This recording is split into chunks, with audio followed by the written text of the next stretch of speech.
2h17 da manhã. Mar Negro, escuridão completa. Visibilidade zero. Temperatura da água, 4 graus Celsius. USS Arleigh Burke, contra-torpedeiro de mísseis guiados. Flight 2A, 1,8 bilhão de dólares em engenharia americana, 330 tripulantes, realizando uma operação padrão de liberdade de navegação em águas internacionais.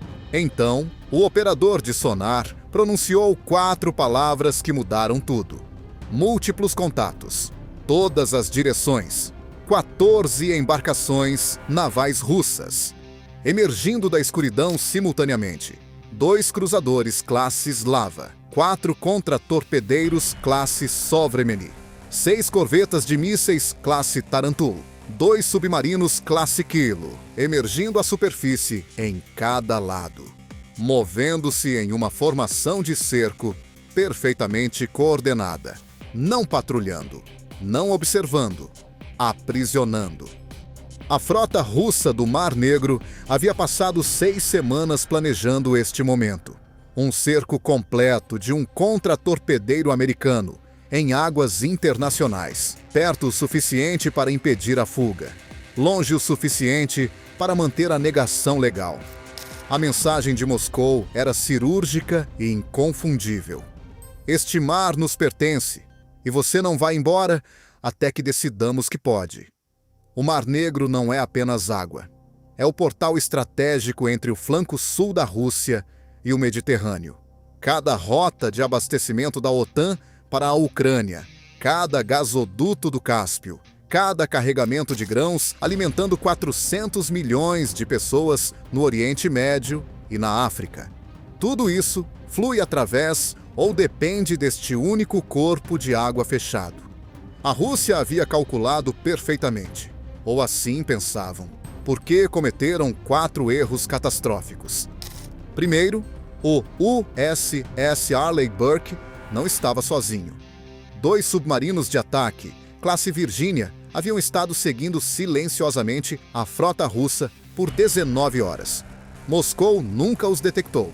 Segundo, 4 aeronaves de guerra eletrônica e a 18G Growler já estavam no ar a partir de uma base da OTAN na Romênia. Motores aquecidos, pods de interferência prontos. Terceiro, cada embarcação russa naquele cerco já havia sido travada pelos sistemas de direcionamento da OTAN 40 minutos antes de a armadilha se fechar. Quarto, e este é o que Moscou nunca planejou. No momento em que o cerco começou, neste cenário, a liderança da OTAN já havia ativado seu protocolo de defesa coletiva. Os ativos militares de cada membro da OTAN na região já estavam em movimento. O que aconteceu nos próximos 44 minutos tornou-se a resposta mais decisiva da OTAN à agressão naval russa desde a Guerra Fria. Esta é essa história. Para entender por que a Rússia escolheu este momento, você precisa entender o que o Mar Negro realmente representa. Desde 2022, a Rússia havia estado sistematicamente tentando estabelecer controle de fato sobre as rotas marítimas do Mar Negro. Não através de guerra aberta, através da presença, através do assédio, através do lento acúmulo de incidentes que individualmente pareciam administráveis, mas que coletivamente sinalizavam uma coisa. Moscou estava testando se a OTAN defenderia a liberdade de navegação nessas águas com o mesmo compromisso com que a defendia em qualquer outro lugar. 3 incidentes anteriores nesta simulação. Um navio ucraniano de grãos assediado por lanchas de patrulha russas. Um exercício naval romeno interrompido por aeronaves russas voando perigosamente perto de navios da OTAN. Um navio de pesquisa turco seguido por 6 dias por submarinos russos. Cada vez, a OTAN respondeu diplomaticamente, formalmente, cuidadosamente. Moscou leu cuidadosamente como fraco. Este cerco era o próximo passo lógico em nosso cenário. Forçar um contra-torpedeiro americano a aceitar escolta russa para fora do Mar Negro, reconhecendo efetivamente a autoridade russa sobre essas águas. ou tentar romper o cerco e arriscar o incidente que Moscou precisava para justificar a escalada. Era uma armadilha sem saída limpa. Ou assim, a Rússia acreditava. Eis porque a armadilha da Rússia colapsou por dentro antes que a OTAN disparasse uma única arma. Mas o erro de cálculo fundamental foi eletrônico.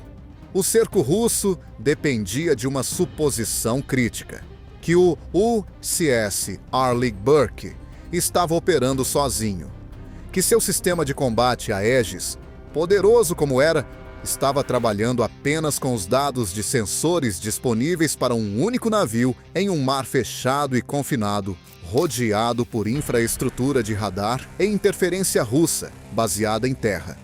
Essa suposição ignorou três coisas. Primeiro, a aeronave de patrulha marítima, P-8. A Poseidon, orbitando a 9.450 metros sobre o espaço aéreo romeno.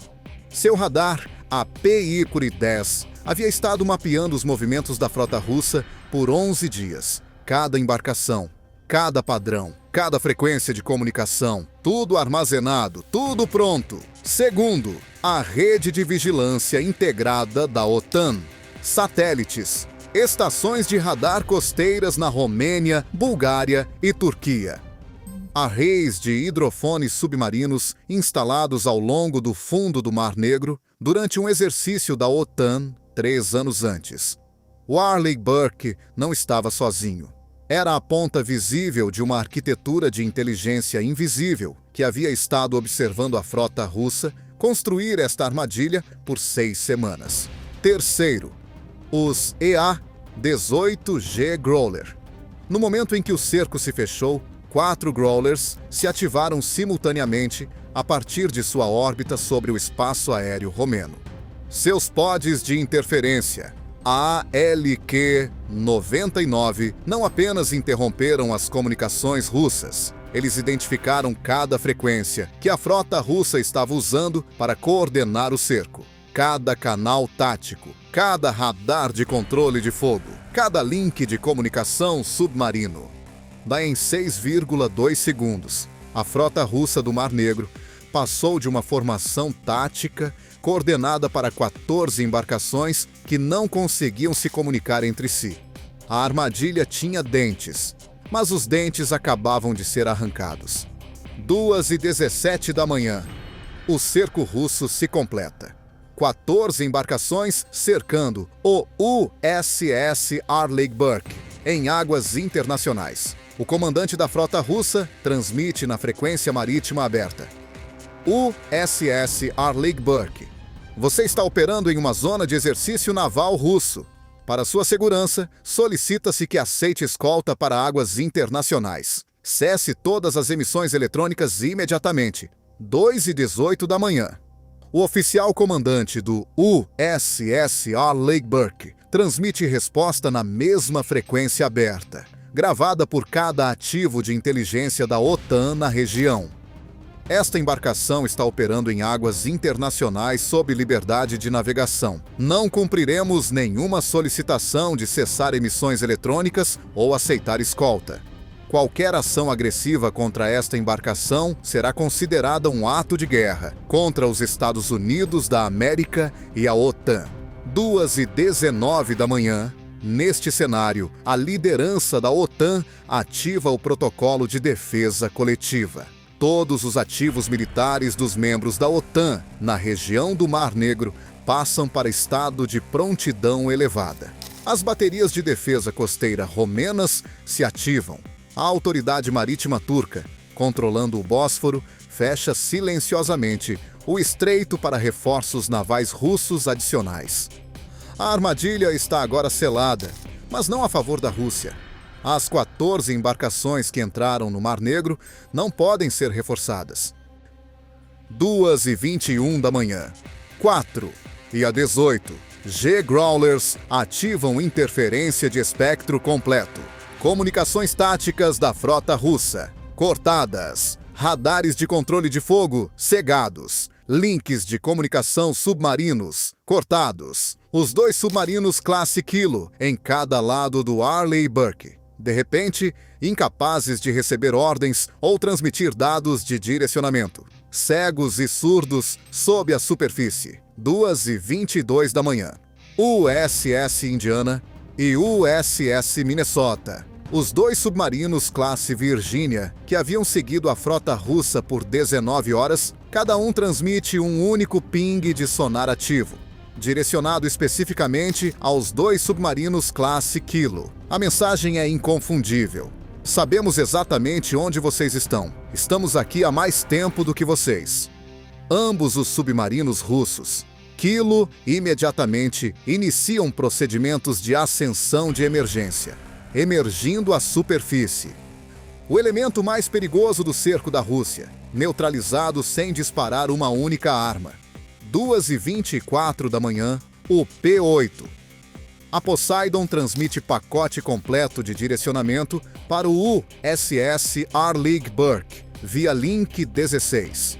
Cada embarcação russa, cada sistema de armas, cada instalação de radar.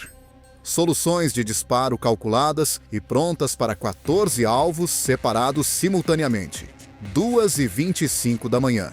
Nesta simulação, o comandante da frota russa tenta restabelecer as comunicações em frequências de backup. Os EA-18G Growlers mudam para contra-interferência de salto de frequência em tempo real. Cada frequência de backup que a frota russa tenta, interferida em 0,4 segundos. A formação de 14 embarcações, projetada para operar como uma arma unificada, é agora 14 navios individuais sem coordenação. 2h27 da manhã. 6 F-16 Fighting Falcon da base aérea da OTAN na Romênia cruzam para o espaço aéreo do Mar Negro. Armados, armas ativas, voando em formação clara visível em cada radar da região. Eles não se aproximam das embarcações russas, simplesmente orbitam, visíveis, pacientes. Um lembrete do que a defesa coletiva realmente significa na prática. 2h29 da manhã, 2 cruzadores classe Slava, as embarcações mais fortemente armadas na formação russa, tentam reduzir a distância com o USS Arleigh Burke. O USS Arleigh Burke ativa seu próprio radar de controle de fogo. O SPY-1 detrava ambos os cruzadores simultaneamente. O tom do radar de direcionamento dentro de ambos os cruzadores russos é inconfundível. Eles foram travados por um sistema Aegis a curta distância. Ambos os cruzadores imediatamente reduzem a velocidade e começam a se afastar. 2h31 da manhã. Neste cenário, as baterias de mísseis antinávio costeiras da OTAN na Romênia ativam o radar de direcionamento, cobrindo a abordagem norte do cerco. As embarcações russas, tentando manter posição naquele setor, de repente, se encontram também travadas por sistemas terrestres da OTAN. O cerco projetado para aprisionar um contra-torpedeiro americano está agora ele mesmo cercado. Por submarinos abaixo, aeronaves acima, mísseis da OTAN da costa e um contra-torpedeiro Aegis no centro que tem soluções de disparo para cada embarcação na formação. 2h34 da manhã. Nesta simulação, o comandante da frota russa transmite na frequência diplomática de emergência. A transmissão é interceptada e gravada pela inteligência da OTAN. Tradução: a operação não está procedendo conforme planejado. Recomendar retirada. 2h35 da manhã. Neste cenário, a liderança russa autoriza a retirada. 2h37 da manhã. As embarcações russas começam a romper a formação, movendo-se para o norte, afastando-se do USS Arleigh Burke. Os dois submarinos Kilo na superfície, seguindo na superfície, visíveis para cada satélite e aeronave na região. A imagem de submarinos russos forçados a emergir no meio de sua própria operação, transmitida para cada feed de inteligência da OTAN simultaneamente. 2h41 da manhã. A última embarcação russa deixa a zona de cerco. O USS Arleigh Burke retoma seu trânsito de liberdade de navegação, rumo sem alterações, velocidade sem alterações, 44 minutos, 0 armas disparadas, 0 baixas. Uma armadilha naval russa mais sofisticada na história do Mar Negro, desmantelada sem um único tiro. 13h01 da manhã, o oficial comandante do USS Arleigh Burke transmite atualização de navegação padrão. O trânsito continua conforme planejado. Neste cenário, a mídia estatal russa publicou seu relato horas depois. A frota russa do Mar Negro realizou um exercício naval bem-sucedido, demonstrando prontidão operacional. Embarcações navais estrangeiras na área de exercício foram informadas sobre os protocolos de segurança. Exercício concluído com sucesso. A OTAN divulgou um relato diferente, com evidências. Imagens de satélite mostrando a formação de cerco completa.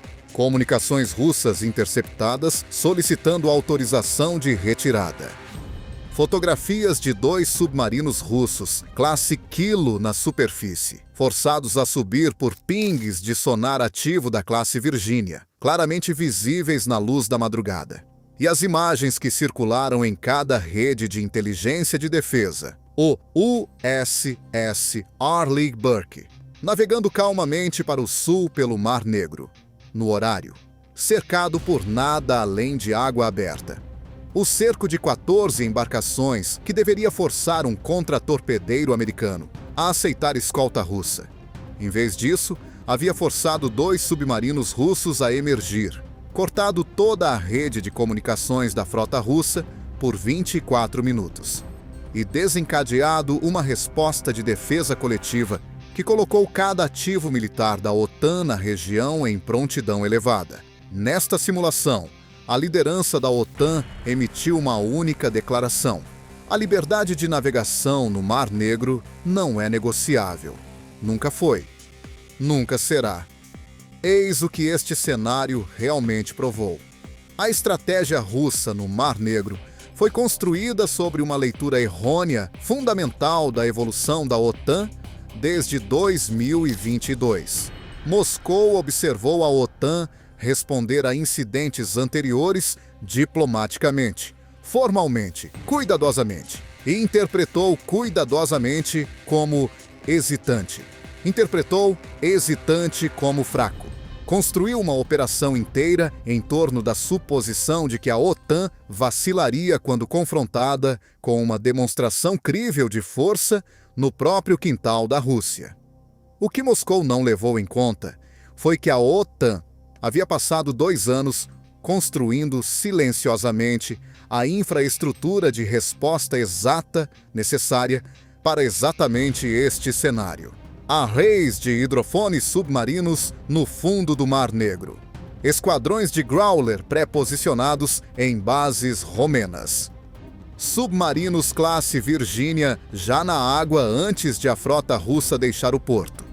Uma arquitetura de direcionamento tão completa que o Arleigh Burke tinha soluções de disparo para todas as 14 embarcações russas antes de o cerco terminar de se formar. Nesta simulação, a OTAN não reagiu à armadilha da Rússia. A OTAN já a havia resolvido, antes de a Rússia ativá-la. O EA-18G Growler cortou a coordenação tática de 14 embarcações em 6,2 segundos. 2 pings de sonar ativo forçaram o elemento mais perigoso da formação russa, os submarinos Kilo, à superfície à plena vista de cada ativo de inteligência na região. E o protocolo de defesa coletiva transformou o que Moscou pretendia como um confronto bilateral entre a Rússia e um contratorpedeiro americano em uma resposta completa da OTAN, na qual a Turquia, a Romênia, a Bulgária e cada outro membro do Mar Negro participou simultaneamente. A Rússia trouxe 14 navios para aprisionar um contratorpedeiro. Neste cenário, a OTAN respondeu com toda a aliança. Isso não é uma assimetria de poder de fogo, isso é uma assimetria de integração. E é a razão pela qual a liberdade de navegação no Mar Negro, como a liberdade de navegação no Estreito de Hormuz, no Mar Vermelho, no Mar do Sul da China, permanece exatamente isso, livre. O USS Arleigh Burke está no Mar Negro Meridional. A frota russa está no porto. E nesta simulação, 2 comandantes de submarinos russos estão escrevendo relatórios pós-ação muito desconfortáveis sobre como foi ser encontrado por um submarino classe Virginia que nunca souberam que estava lá. O Mar Negro não é um lago russo. Nunca foi. 44 minutos provaram isso. Aqui está minha pergunta para você. Neste cenário, a Rússia implantou 14 embarcações para aprisionar um contra-torpedeiro americano. A OTAN desmantelou toda a operação sem disparar uma única arma. Qual elemento você acha que foi mais decisivo? Os EA-18G Growlers cortando as comunicações russas? Os submarinos classe Virginia forçando os Kilo a emergir? Ou a resposta de defesa coletiva que trouxe toda a aliança da OTAN para o engajamento? Comentem abaixo. Equipe Growler, Equipe Virginia ou Equipe OTAN. Se esta análise tática mudou sua compreensão da dissuasão naval moderna, pressione o botão de curtir e inscreva-se, porque o próximo arquivo classificado já está sendo preparado. Confia em mim. Você não vai querer perder. Os eventos, diálogos, operações militares e resultados retratados neste vídeo são completamente fictícios e criados exclusivamente para fins educacionais e de entretenimento. Este é um cenário hipotético de "e se", baseado em informações de domínio público sobre capacidades militares reais, sistemas de armas e tensões geopolíticas. Nenhuma parte deste vídeo deve ser interpretada como um relato factual de eventos reais. Todos os combates militares, números de baixas e detalhes operacionais mostrados são dramatizados e não representam incidentes reais. Não glorificamos a guerra ou a violência. Nosso objetivo é analisar a tecnologia e a doutrina militar em um formato envolvente. Recomenda-se a discrição do espectador. Asterisco.